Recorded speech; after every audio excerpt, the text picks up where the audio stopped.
Chaque aube apporte l'occasion de respirer et de nous sentir libres, même si bien souvent nous l'oublions.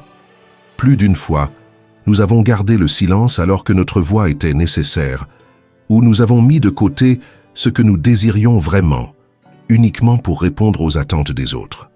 Selon les enseignements de Bouddha, la véritable sérénité ne se trouve pas en voyageant loin, mais en apprenant à nous libérer de la prison de l'opinion d'autrui. Cette recherche constante d'approbation, que nous camouflons souvent sous le nom d'éducation ou de courtoisie, naît en réalité de la peur. Aujourd'hui, je veux t'inviter à rompre avec ce lien invisible. Je vais te raconter une histoire zen qui illustre clairement cet enseignement et partager avec toi des pratiques simples mais puissantes pour que tu puisses commencer à vivre avec un cœur léger, même dans un monde rempli de jugements et de critiques. Respire profondément. Accompagne-moi dans ce cheminement et marchons ensemble vers la liberté intérieure. Histoire zen. Le vieil homme, le garçon et l'âne. Dans un petit village entouré de montagnes et de chemins poussiéreux, un grand-père et son petit-fils se mirent en route vers le marché. L'aube colorait à peine le ciel de tons dorés, tandis qu'un âne rythmait la marche par l'écho de ses sabots sur la terre. Au début du trajet, le vieil homme était monté sur l'animal, et l'enfant l'accompagnait à pied. En traversant le premier hameau, certains voisins murmurèrent « Quelle injustice! L'aîné se repose tandis que le petit marche. » En entendant cela, l'homme descendit et laissa le garçon monter sur l'âne. Ils poursuivirent un peu plus loin, et d'autres voix s'élevèrent bientôt. « Quelle honte, le jeune est monté et le grand-père marche !» Le vieillard ne répondit pas. Il sourit simplement et prit place avec son petit-fils sur le dos de l'animal. Mais il ne fallut pas longtemps pour qu'une nouvelle critique apparaisse. « Pauvre bête, cet âne ne tiendra jamais avec les deux dessus. » Le vieil homme posa alors sa main sur l'épaule du garçon et lui dit calmement « L'enseignement est simple. Vis selon ta conscience, et non au rythme du bruit de voix qui ne cesseront jamais de parler. Si ta vie dépend de l'approbation des autres, tu resteras toujours esclave de leur jugement. Mais lorsque tu choisis de marcher dans ta vérité, tu trouves la liberté. » L'enfant comprit en silence que la véritable charge du voyage ne résidait pas dans le poids que portait l'âne, mais dans celui des opinions des autres. Ce jour-là, il décida que ce seraient ses propres pas qui guideraient sa vie, et non le regard des gens.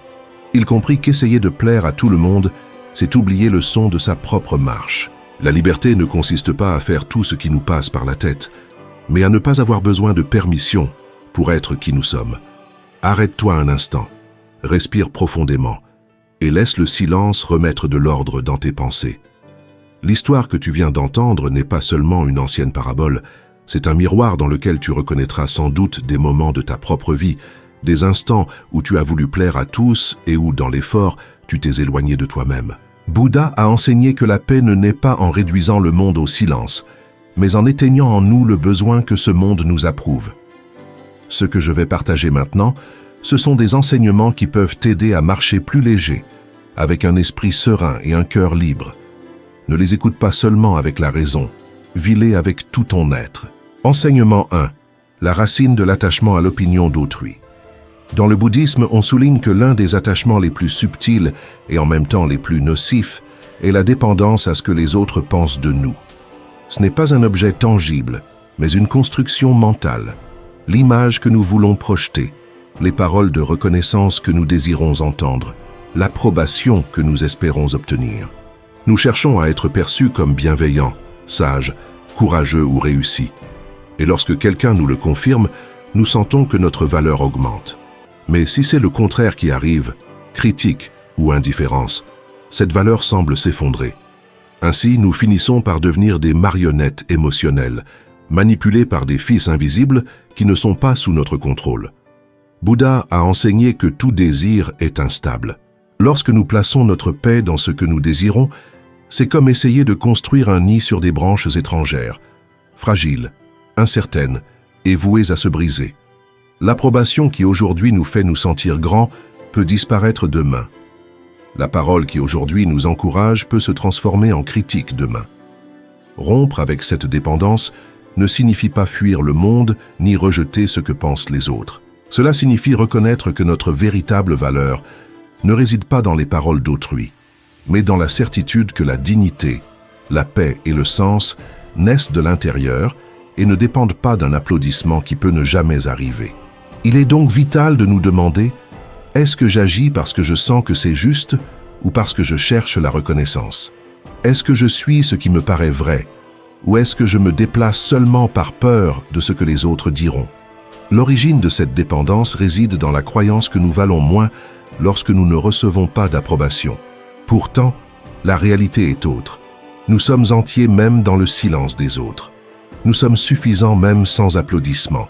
Et quand nous comprenons cela, nous cessons d'essayer de retenir l'eau entre nos mains, car nous découvrons que la véritable paix est ce fleuve qui coule en nous.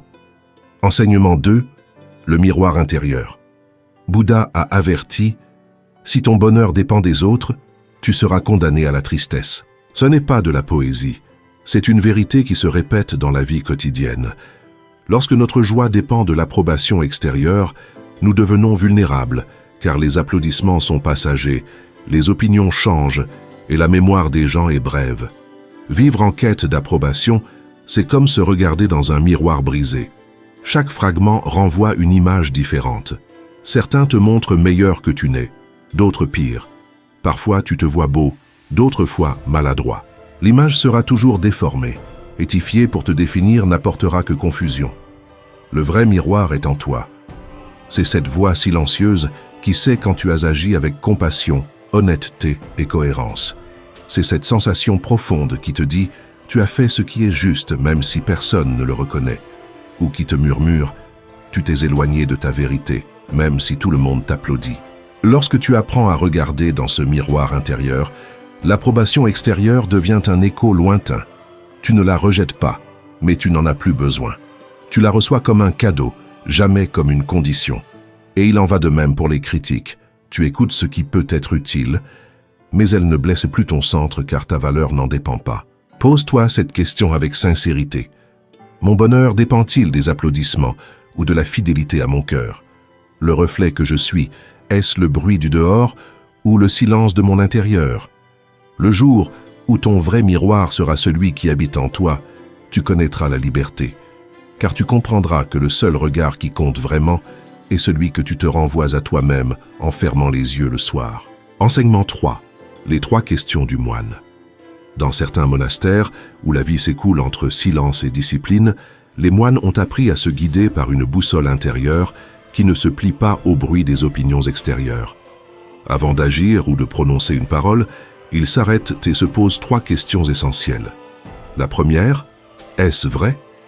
La vérité n'est pas toujours confortable, mais elle libère toujours. Si ce que tu t'apprêtes à dire ou à faire repose sur le mensonge ou la manipulation, cela ne mérite pas d'être porté dans le monde. La deuxième, est-ce utile? Toute vérité n'a pas besoin d'être dite, et toute action possible n'a pas de sens. Le critère est simple. Est-ce que cela construit, aide, soulage ou guide quelqu'un? Sinon, ils reconnaissent que parfois le silence ou l'immobilité sont l'expression la plus profonde de la compassion. La troisième, vient-il du cœur? Il ne suffit pas que quelque chose soit vrai et utile. Cela doit venir d'un lieu pur, sans orgueil, sans envie, sans intention de blesser ou de briller.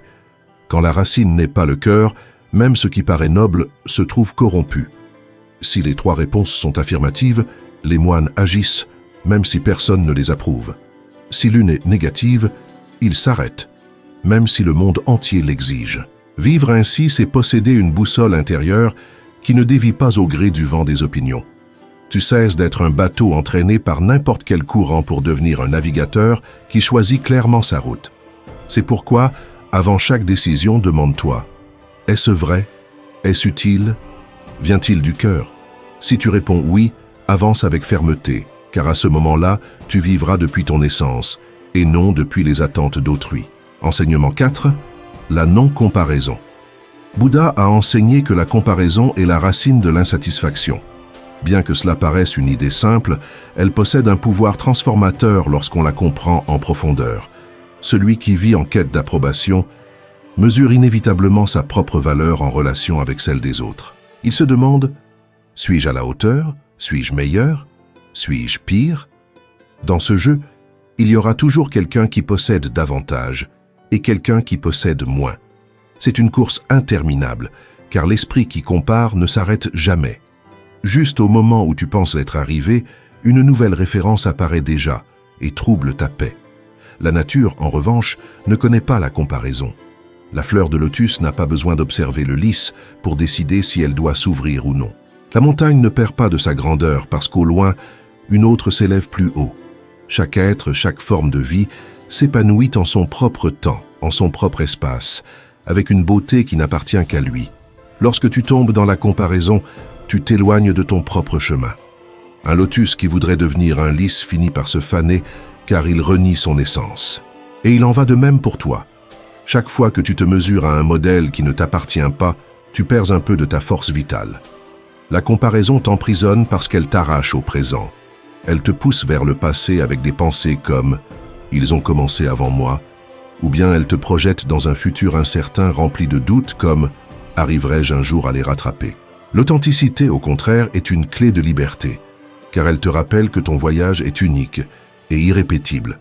Tu n'as pas à avancer au même rythme que les autres, ni à fleurir à la même saison. Demande-toi avec sincérité, combien de mon énergie est consommée à mesurer ma vie à celle des autres? Et souviens-toi, lorsque tu cesses de regarder sur les côtés, tes racines s'enfoncent plus profondément, ta tige se renforce et ta fleur s'ouvre. Elle ne le fait pas pour rivaliser, mais simplement pour exister pleinement. Le lotus ne concurrence pas le lys, et pourtant, tous deux embellissent le même étang. Arrête-toi un instant. Respire calmement. Réfléchis à tout ce que nous avons parcouru jusqu'ici. Chaque enseignement que tu as entendu n'est pas une idée isolée, mais une clé capable d'ouvrir des portes en toi. Peut-être as-tu déjà identifié ces chaînes invisibles qui t'attachent à l'approbation extérieure. Et peut-être même qu'aujourd'hui tu commences à sentir qu'elles peuvent se briser. Ne précipite pas le processus. La liberté intérieure arrive comme une aurore, douce, lente, mais une fois que la lumière s'installe, plus rien n'est jamais pareil. Maintenant que ces paroles ont trouvé un écho en toi, il est temps de faire un pas de plus, car comprendre ne suffit pas, il faut le vivre. Pour cela, nous allons sceller ce que nous avons appris par une pratique simple que tu peux répéter chaque jour, un engagement intime avec toi-même. Un rappel que ta valeur ne dépendra jamais des applaudissements des autres. Tu peux écouter 1000 enseignements et tous te sembleront inspirants sur le moment, mais la véritable transformation n'arrive pas en accumulant de belles phrases. Elle survient lorsque ces mots deviennent habitude, lorsqu'ils imprègnent ta manière de penser, de décider et de vivre. C'est pourquoi je veux te proposer un geste très simple mais puissant, le vœu d'authenticité quotidienne. Chaque matin, avant de te plonger dans les exigences du monde, pose ta main sur ton cœur et répète avec calme et conviction. Aujourd'hui, je vivrai depuis ma vérité, avec bonté, sans crainte de l'opinion d'autrui. Ce qui est simple, lorsqu'il est répété avec constance, devient force. Ce petit engagement que tu prononces chaque jour commence à tracer un nouveau chemin dans ton esprit. Avec le temps, il cesse d'être une phrase que tu dis pour devenir ta manière naturelle d'avancer dans la vie. Tu ne tournes plus autour de ce que les autres attendent de toi, tu vis depuis le centre de ta propre authenticité. Pour que cette graine grandisse encore plus solidement, nous allons la nourrir d'affirmations conscientes qui t'aideront à enraciner cette liberté au plus profond de ton être. Ferme les yeux un instant, respire lentement et permets à chaque mot de s'installer en toi comme des semences déposées dans la terre fertile de ton intérieur. Si tu le souhaites, répète-les à voix basse ou en toi-même, en te souvenant que ces phrases ne sont pas nouvelles, mais des vérités qui ont toujours existé dans ton cœur. Inspire profondément et en relâchant l'air, affirme « Je suis suffisant tel que je suis ». Inspire à nouveau et en expirant, abandonne le besoin de plaire. Ma valeur ne dépend de l'approbation de personne. Respire encore et connecte-toi à ton essence. J'agis depuis ma vérité, avec compassion et sans peur. En inspirant de nouveau, libère le fardeau de vouloir plaire à tous et reconnais « Je ne peux pas plaire à tout le monde, et c'est très bien ainsi ».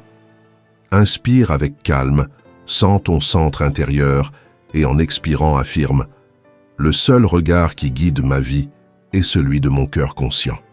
Souviens-toi, ne les prononce pas comme si tu récitais un texte, mais comme un rappel intime de quelque chose que tu avais oublié. Ce ne sont pas des phrases pour un instant de motivation, mais des déclarations de liberté. Chaque fois que tu les fais tiennes, tu es en train de réécrire ta manière de marcher dans le monde. Les mots que tu choisis de nourrir deviennent la voix qui dirige ton destin. Et lorsque cette voix provient de ton propre cœur, aucune opinion extérieure ne peut plus t'enchaîner. Ce soir, offre-toi un petit rituel de silence et de connexion. Cherche un coin tranquille où rien ne viendra t'interrompre. Allume une bougie et laisse sa lumière douce devenir ton seul phare. Face à cette flamme, rappelle-toi que tu n'as plus besoin de te refléter dans les miroirs des autres, car la véritable clarté a toujours été en toi. Prends une feuille de papier et écris avec une totale sincérité 3 jugements ou opinions d'autrui qui ont un jour pesé sur toi. Ces phrases qui, même si tu ne le voulais pas, ont laissé une trace dans ton esprit. Observe-les un instant. Reconnais le poids qu'elles ont eu dans ta vie, puis regarde-les en face et affirme avec fermeté « Cela ne me définit pas ». Approche le papier de la flamme de la bougie et permets au feu de le réduire en cendres. Observe comment ces mots se désagrègent et pendant qu'ils tombent, répète en toi « Je me libère de vivre pour les autres. Aujourd'hui, je choisis d'être fidèle à mon âme ». Reste en silence quelques secondes, en sentant ta poitrine s'élargir et ta respiration devenir plus légère. Ne te presse pas, ce moment est uniquement pour toi. Si tu le souhaites, pose ta main sur ton cœur et fais-toi la promesse de vivre avec plus d'authenticité, avec plus de légèreté, en étant davantage toi-même. Souviens-toi, la liberté n'apparaît pas d'un coup. Elle naît dans chaque petit acte où tu choisis de revenir à toi-même. L'approbation des autres est comme le vent. Parfois elle souffle dans ton sens, parfois contre toi, et elle ne cesse jamais de changer.